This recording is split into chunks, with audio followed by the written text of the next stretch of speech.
Hello. ಕನ್ನಡಕ್ಕಾಗಿ ಒಂದನ್ನು ಒತ್ತಿ. For English press 2. ಒಂದು ಕನ್ನಡ ಹಲೋ. 1 ಪ್ರೆಸ್ ಮಾಡ್ಬೇಕು ಸರ್. ಹಾ ಇದೆ ಕನ್ನಡ, ಹಂಗೆ ಮಾತಾಡಿ. ಮತ್ತೆ ಪ್ರಶ್ನೆ ಎಂತಕ್ ಮಾಡುದು?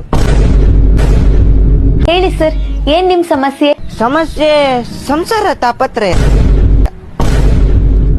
ಸರ್ ಅದಲ್ಲ ಸರ್, ನಿಮ್ ಸಿಮ್ ಅಲ್ಲಿ ಏನ್ ಪ್ರಾಬ್ಲಮ್ ಆಗಿದೆ ಅಂತ ಕೇಳಿದ್ದು. ಓ ಅದಾ? ಹಾ ಮೇಡಮ್, ಇದು ನಾ ಯಾರಿಗೆ ಕಾಲ್ ಮಾಡಿದ್ರು ಚಾರ್ಜ್ ಮಾಡಿ ಅಂತದೆ. ಚಾರ್ಜ್ ಮಾಡಿ ಸಾಕಾಯ್ತು. ಇನ್ನು 200% ಮಾಡ್ಬೇಕಾ ಚಾರ್ಜು? ಸರ್ ಅದು ಚಾರ್ಜ್ ಅಲ್ಲ, ರೀಚಾರ್ಜ್ ಮಾಡಿ ಅಂತ ಹೇಳ್ತಿದ್ದಾರೆ. ಸೊ ಫಸ್ಟ್ ರೀಚಾರ್ಜ್ ಮಾಡಿಸಿ ಸರ್. ಓ ರಿಚಾರ್ಜ್ ನನಗ್ ಗೊತ್ತಿತ್ತು, ಸುಮ್ನೆ ತಮಾಷೆ ಮಾಡಿದ್ ನಾನು.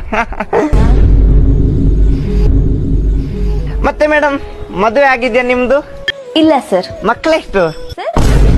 ಸರ್ ಸಾರಿ ಮಿಸ್ಅಂಡರ್ಸ್ಟಿಮೇಟ್ ಆಯ್ತು ಮೇಡಮ್, ಸಾರಿ. ಇಲ್ಲ, ಇದು ನನ್ನ ಮಗನಿಗೂ ಮದುವೆ